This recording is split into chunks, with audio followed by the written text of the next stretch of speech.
Good afternoon, good afternoon, good afternoon. My name is Dr. Kelvin Mackey of STEM Nola. I'm here once again to introduce to you STEM Illinois at Home. A couple of years ago, we met with Chancellor Robert Jones of the University of Illinois, and he came down to New Orleans with his team to see what we were doing in New Orleans. We were engaging the entire community in science, technology, engineering, and mathematics. And at that moment, Dr. Jones said, I would love to have this in the state of Illinois coming out of the university. And for the last 2 years, we've been working to bring this model to Urbana-Champaign for the rest of the state of Illinois. We have been slowed down by COVID, but we said, hey, we got to live with this virus and push forward. So the planning team at the University of Illinois said, let's move forward with the at-home events where we bring STEM directly to you right where you are, and we broadcast from New Orleans and begin to build momentum and capacity in the Illinois area. So today we're going to be studying the power of wind.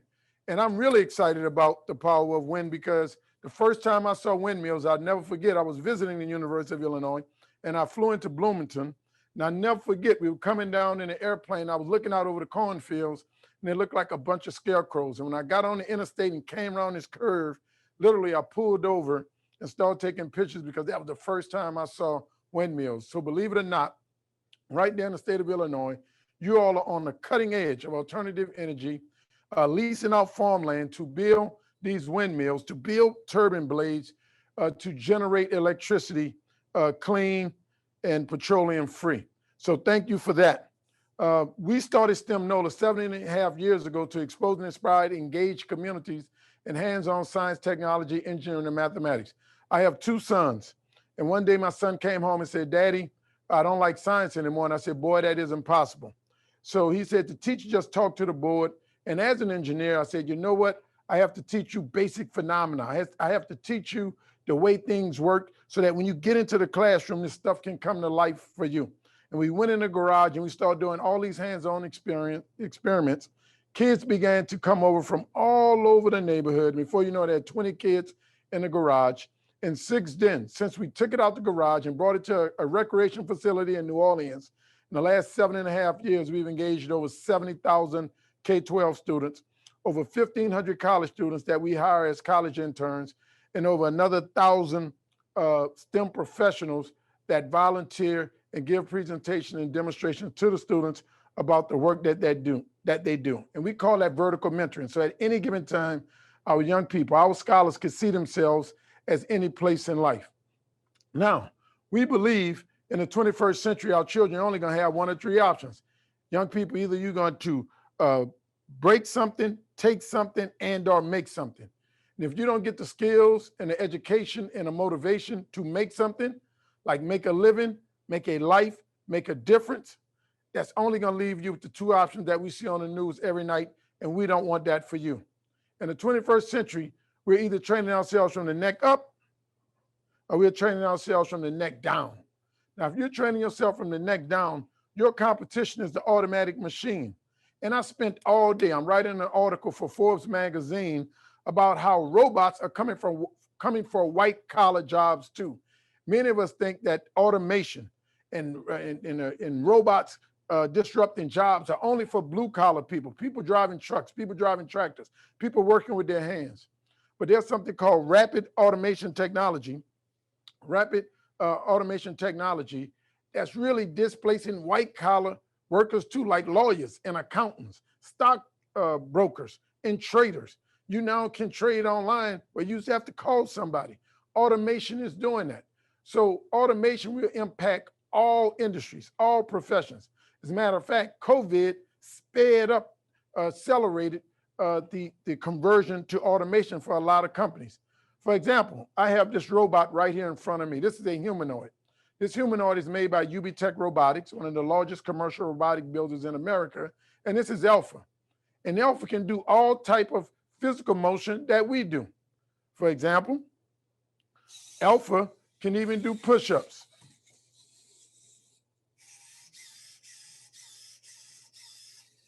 Alpha can show off.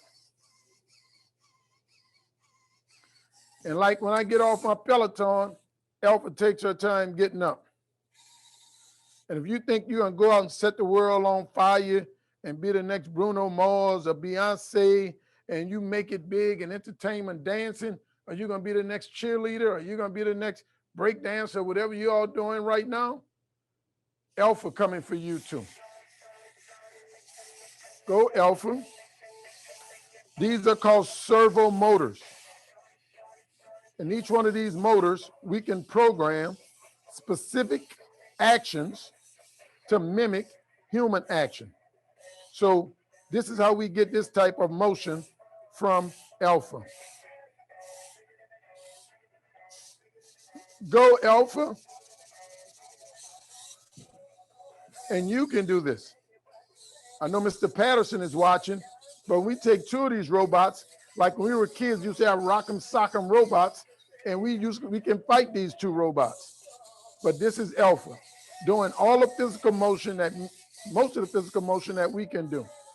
So in the future, if your goal is to do physical labor, Alpha is gonna be your competition. And I'm sorry, you will not win. Any job that takes repetitive action, any job that's just you show up and you do mindless, put things in a cup or screw things, people are working on machines. They're automating those jobs right now. So we don't have a choice. In the future, if we train ourselves from the neck down, our competition would be the machine, and you cannot beat the machine. The only way we beat the machine is training ourselves from the neck up. The fact that we can think, touch, feel, and respond are things that robots and artificial intelligence have not learned how to do. That's why today is important, because even in the wind industry, they're using artificial intelligence and algorithms and sensors, all the different things that go into building robots, go into building smart technologies like windmills that otherwise can change its facing direction when the wind changes, such that it increase the efficiency of capture of wind so that they can generate more electricity. So whatever it is you want to do, we have to be STEM literate, and that's our why. That's why we're here today, and that's why we're so happy to be partnering with the University of Illinois and kicking off STEM Illinois. Next up, I'm going to bring up my friend Will Patterson, who's on the committee, the STEM Illinois committee, that worked very hard to bring this to the community. Brother Will. How come I feel like every time you show that robot, you be trying to front me off, bro? You can't, look, you did that twice. I owe you the robot.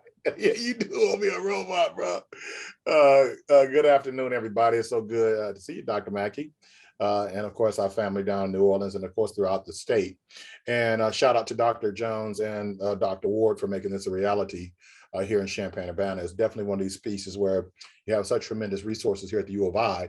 And I'm so glad you're talking about artificial intelligence and the intuitiveness of the technology, particularly in the wind area. So this is when we start getting in these conversations about sustainable energy.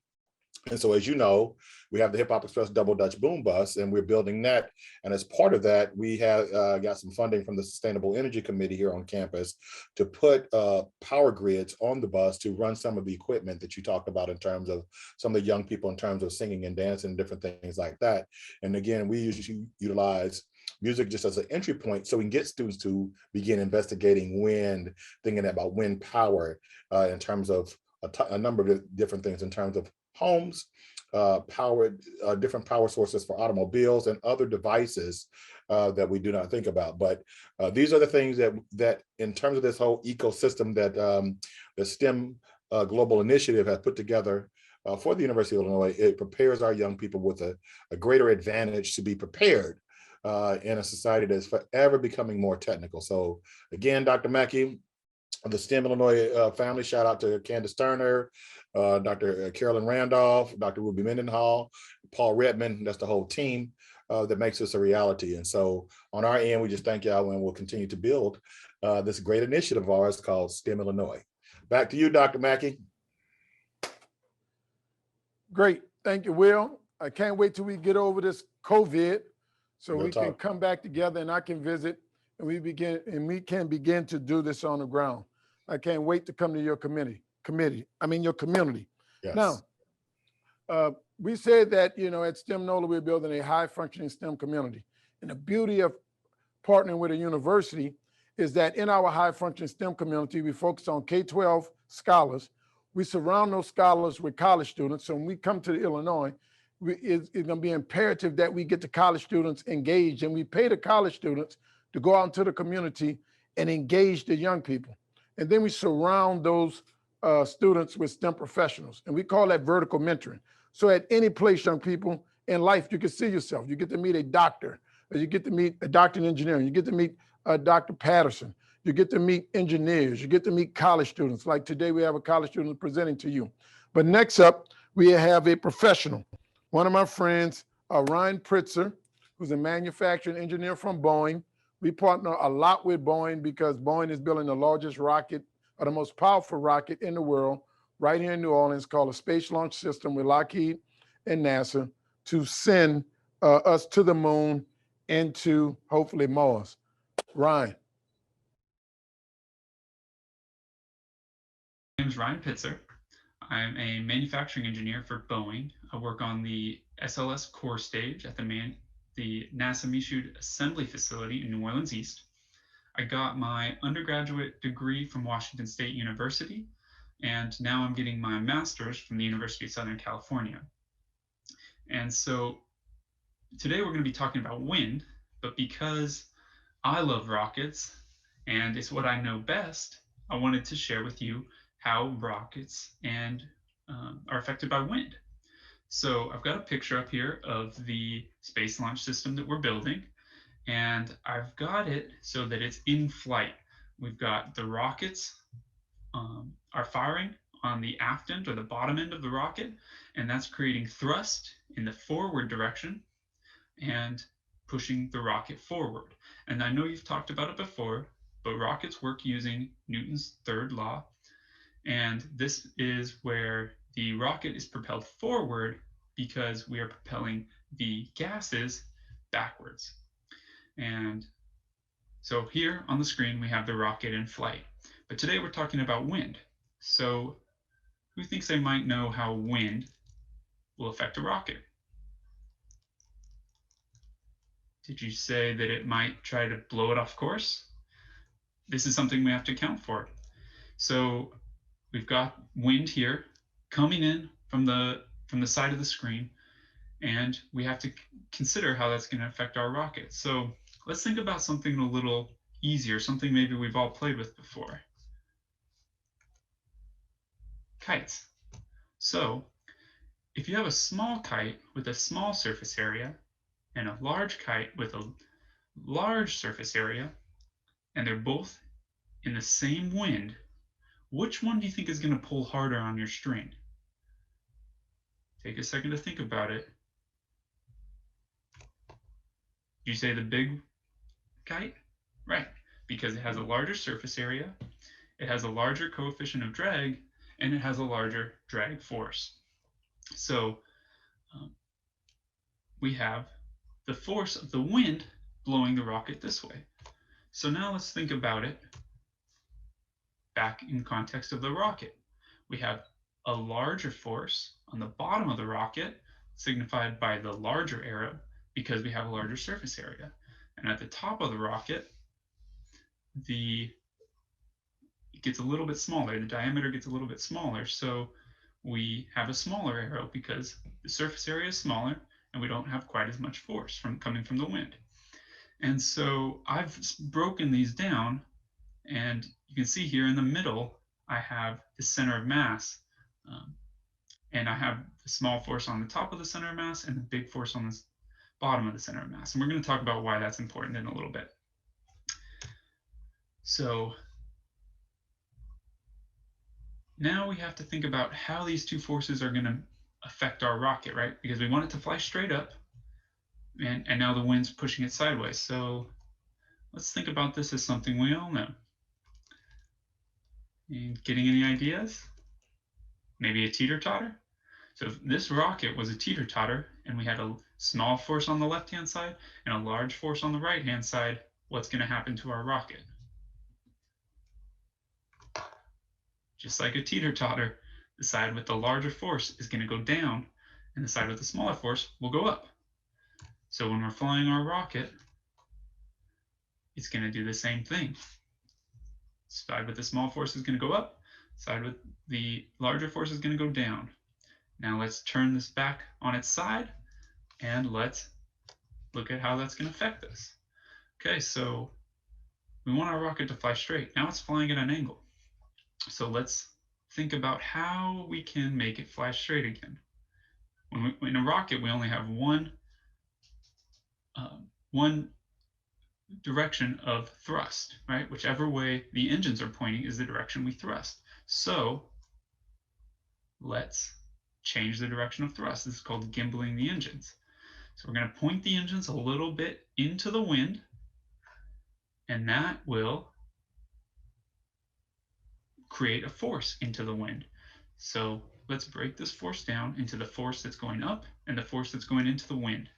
So you can see that we took this one line, broke it into two, that is an equivalent force. And when we apply that force to the rocket, it's going to go straight again. So let's switch our line back. And let's just take a second to see what we did here. So we were flying a rocket straight. We applied the force of the wind. We thought about how that's going to affect the rocket, which way it's going to tilt it. And then we corrected by changing the direction of our thrust to offset that wind force. So what we've created here is called a free body diagram. And it's something that I didn't learn until my first year of college. So congratulations, you guys are all learning something that engineers don't even learn till college. So that's how I think about wind. I'm sure you're going to have a lot more fun activities today to learn more interesting things about wind and how it affects all of the things around us.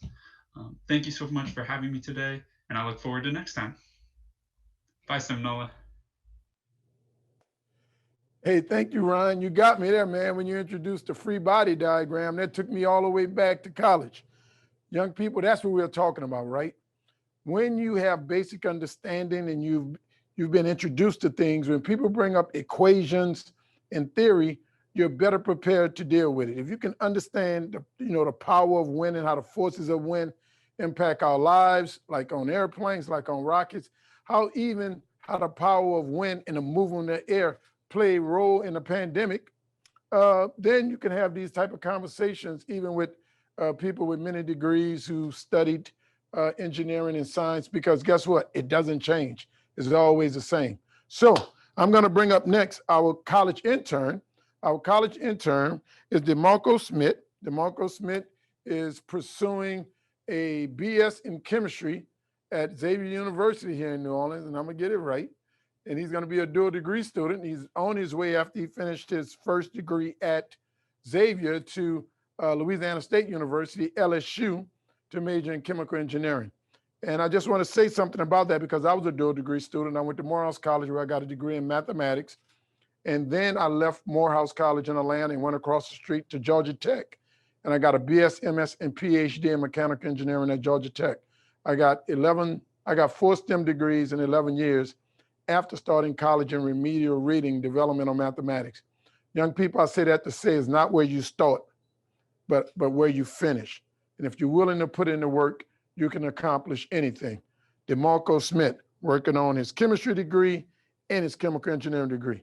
Demarco.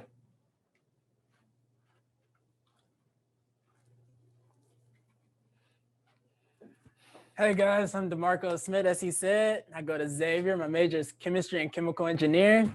Are you guys excited for today? Great. So first things first. Today's on the agenda is going to be about wind. How many of you guys know about wind? When we go outside, you guys know that good breeze you feel during the summertime. What about in wintertime when you feel that breeze and it's cold? So that's wind, guys. So first things first, we're going to talk about vocabulary terms. We're going to talk about activity introduction and adjectives and activity questions. For the activities today, we're going to have an anemometer and we're going to do a pinwheel. So next slide, please. Vocabulary. First word is thrust. Thrust is the forward force that propels a kite in the direction of motion. Second word, drag.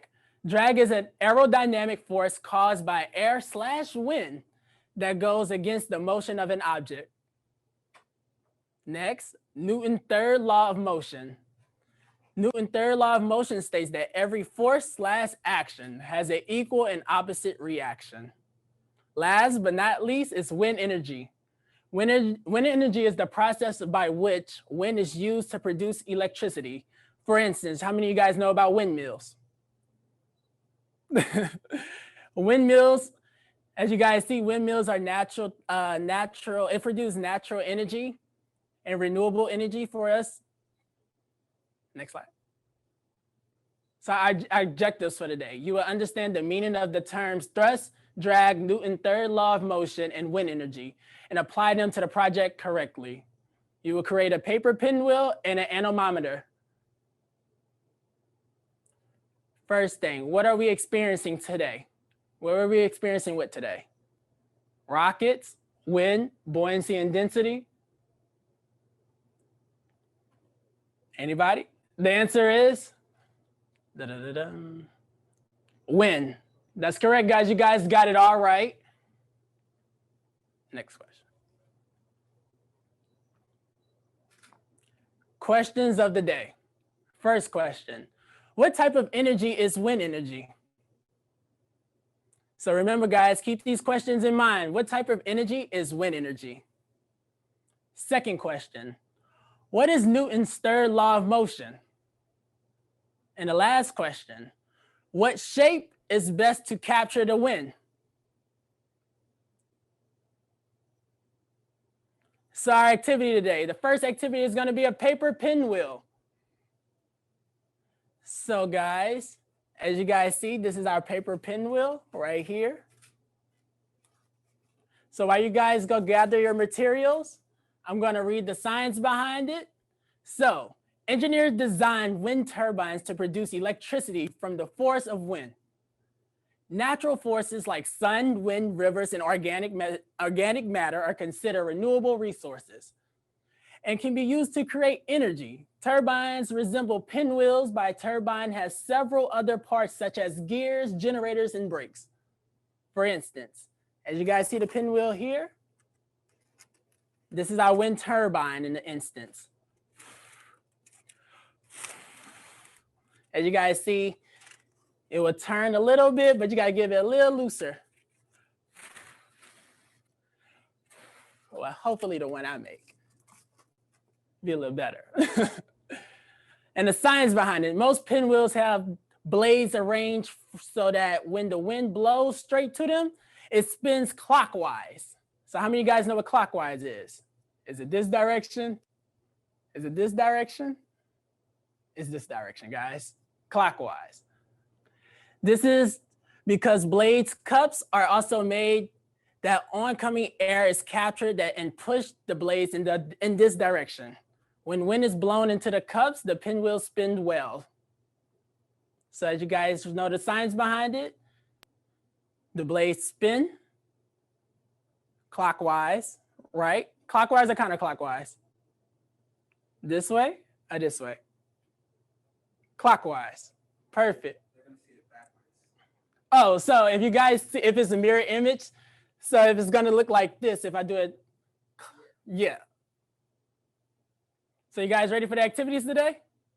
Great. So first things first, guys, get some construction paper. A ruler, a marker,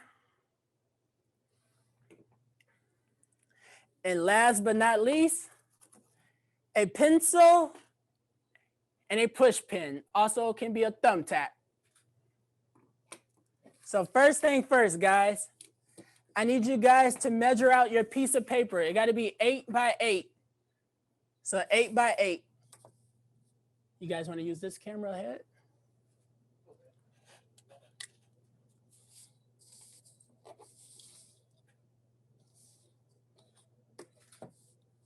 Is it on? Okay.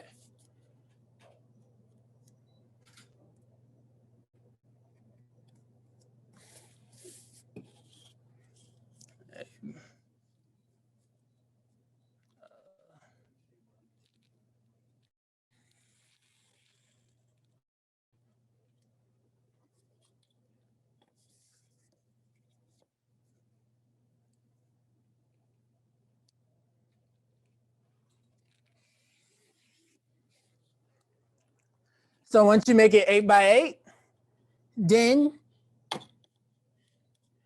you put it diagonal and create an X inside the box. Make sure it's even, guys.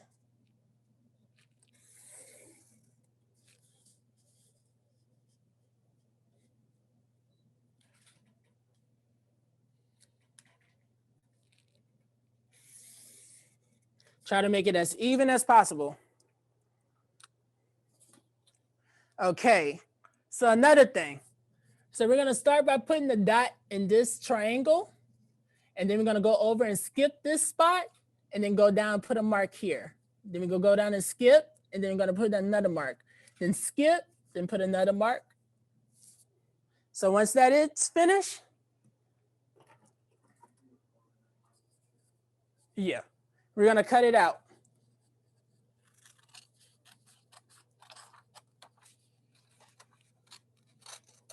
Just to let you guys know, I'm gonna do 2 pinwheels. So we're gonna go back over it one more time.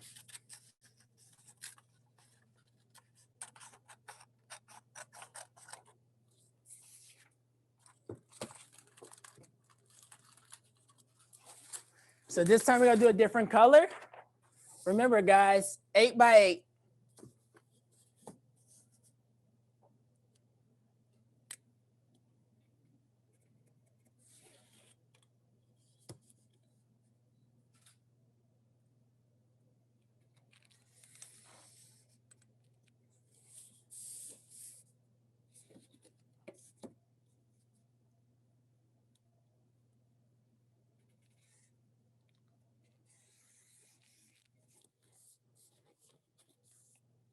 It's okay if you guys make a little mistake. It can be a little cricket sometimes, but it's okay, guys.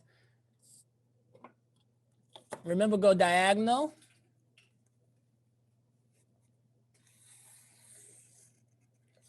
Dun, dun, dun.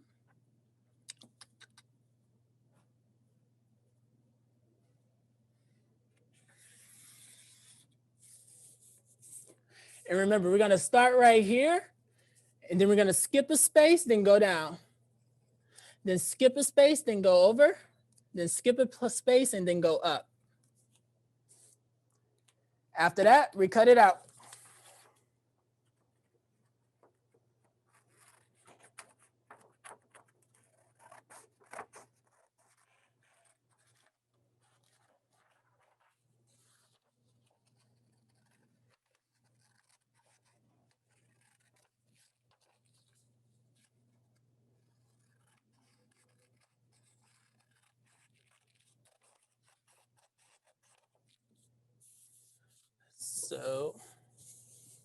So once you have everything cut out, you guys see? It should be like 4 triangles. Perfect. So then grab your marker and draw a circle, just like this.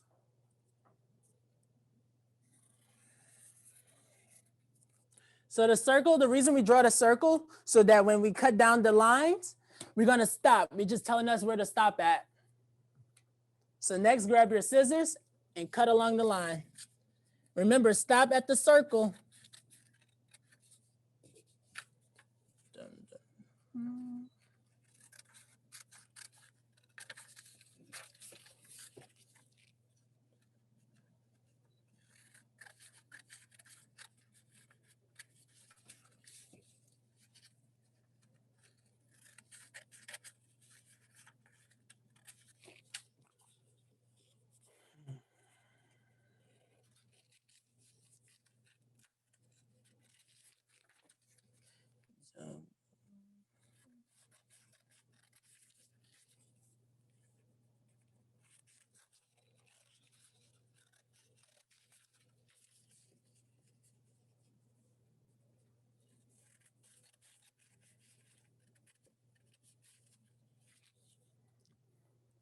So now that we have cut it, you see? So now that we have the little dots at, we're gonna just fold it down to the middle.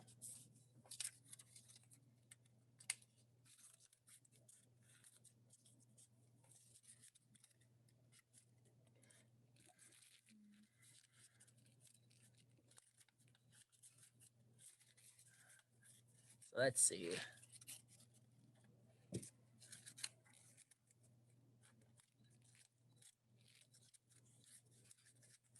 So once you have it down in the middle, you grab your push pin and insert it into the middle. Just like this, guys.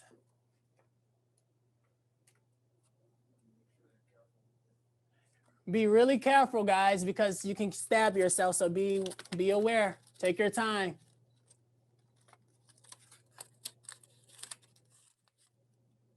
After you do that, put it just through the eraser on your pencil.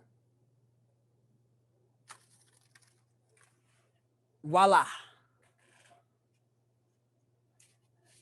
Now I'm gonna do my other one as well, but this one I'm gonna make some cool designs.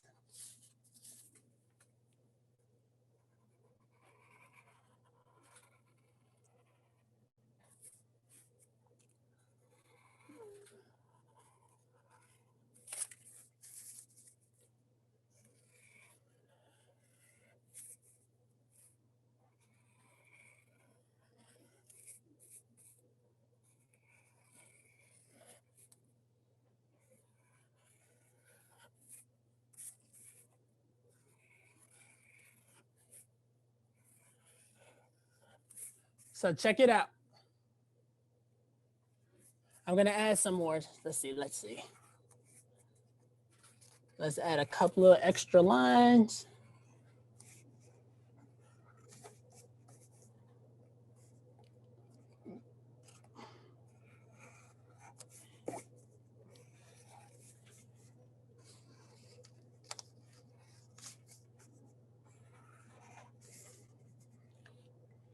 It kind of looked like a sun. Let's try it out one more time. Remember, guys, fold it.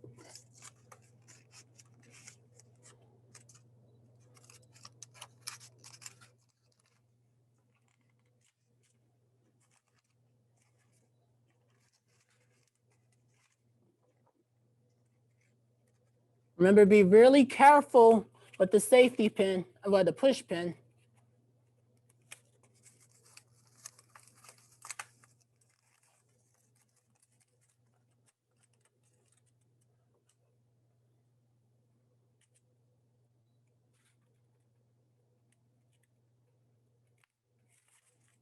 Check it out. Pretty cool, right? So when you guys create this, remember, use lots and lots of colors. So you guys can put this to the side now and clean off your stations.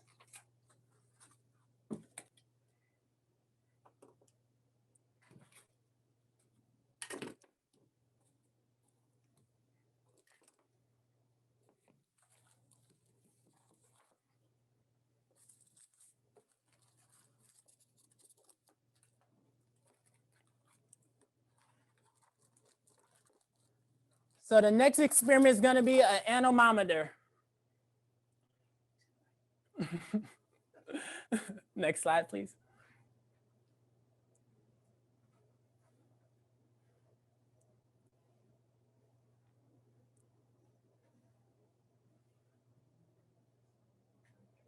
So all the materials, while you guys clean up your station, just go get your materials. You're going to need 2 straws, 5 small paper cups, a stapler or tape, pencil with eraser, push pin, fan or wind source, hole puncher, or scissors. Well, and scissors, sorry guys. And what's the science behind it? An anemometer is an instrument used to measure wind velocity. There are several different anemometers types that are ideal for various conditions, circumstances, and measurements. A cup anemometer is a basic type of measuring device, which are newer and more precise anemometers can use lasers and ultrasonic measuring technology. A cup anemometer is commonly called a Robinson anemometer.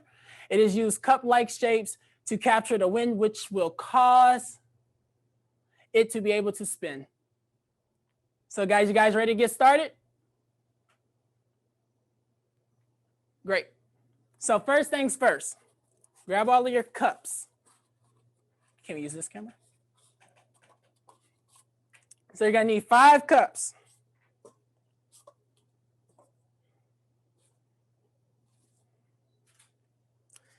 So first things first, we're gonna use your cup that has 4 holes punched into it. We're gonna take out our straws, 1 straw.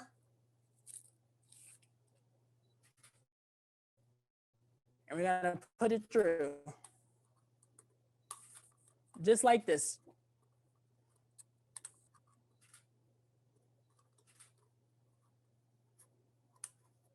We're creating a cross, guys. You guys see?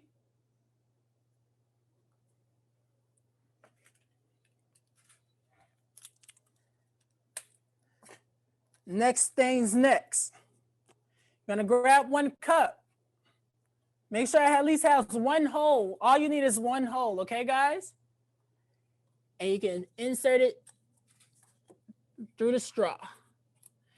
First things first, you're gonna put some tape on the inside just to seal it up. So just wrap the tape around. Just keep wrapping it around, wrap it around so that it won't come off. Then make sure your cup is angled like this, horizontally. You guys see? So make sure your cup angled like you're flying, like Superman.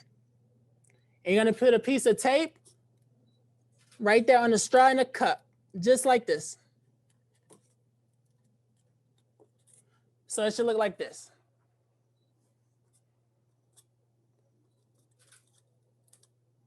And if your cup is having any trouble, like mine is kind of going down, just add some more reinforcement with tape.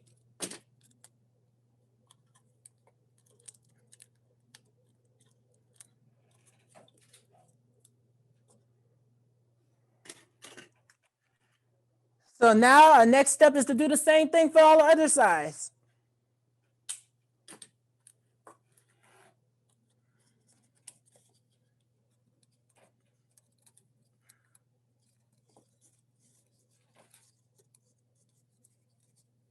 So remember, wrap the tape in the inside, just like that. Then lay it like Superman, like you're flying. Then add a piece of tape on the outside.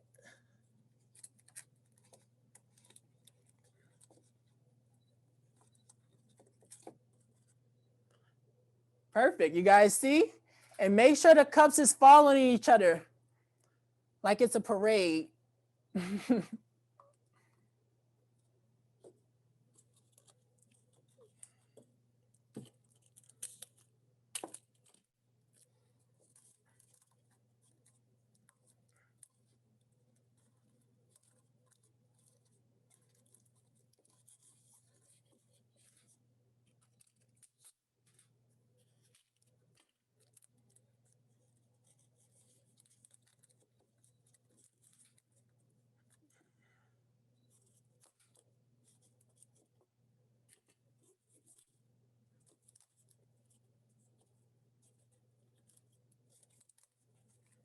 So you guys see?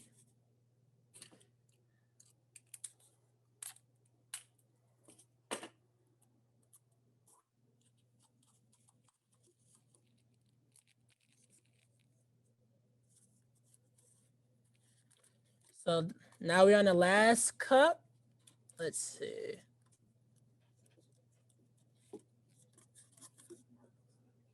Oh, sorry.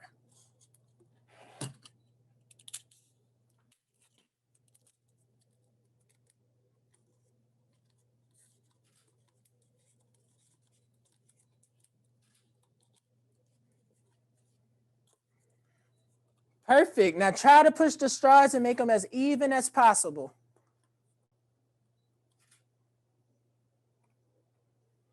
Voila. Check it out. So our next step, grab the pencil. Make sure it's sharpened, guys. And push it, make sure you go right through the center at the bottom.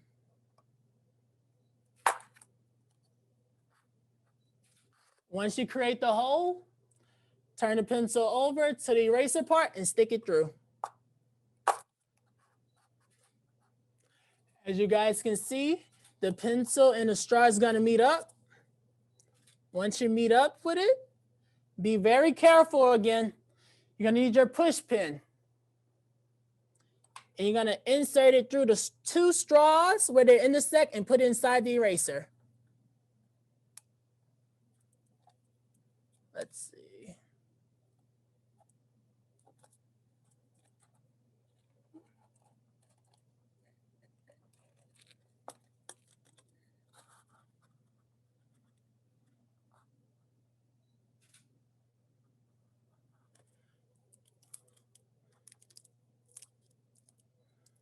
Ta-da!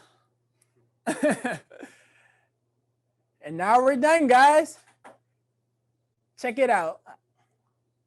Our anemometer.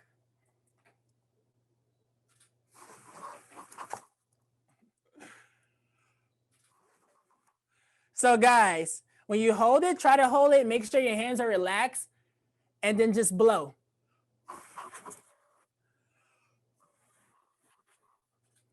And for instance, if you guys want to go put it in a cup of rice, or just even put it outside in some dirt or sand, and just let the wind just take over and just gonna spin. And that's it, guys.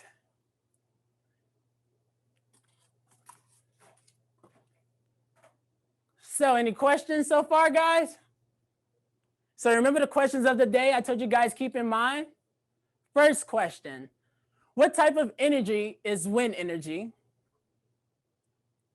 Is it fresh energy, renewable energy, or negative energy?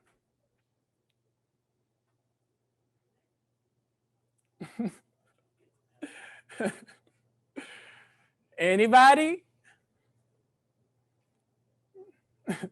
That's correct. The answer is renewable energy, guys. Next question. What is Newton's third law of motion? If it goes up, it floats. Every action has an equal but opposite one. If it goes down, it sinks. I think this one obvious, guys, right?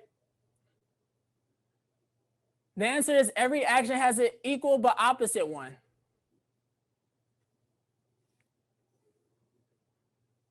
Next question. What shape is best to capture the wind, guys? Remember, what shape is best to capture the wind? Is it heart shape, cup shape, or triangle shape?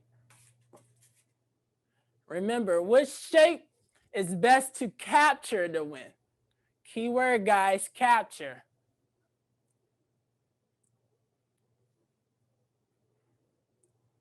It's cup shape, guys. You guys got it right.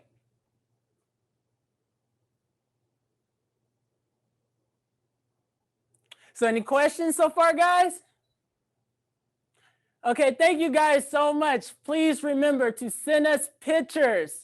Please email us some pictures. We love to see it. We want to post it on the website. Please email us at webinar@stemnola.com. Remember, guys, it's going to be every Tuesday at 4 o'clock. So tell your friends, tell your family, tell everyone. Just tell everyone at school. Next week, we're going to do hearts. So please keep in mind. Thank you, guys.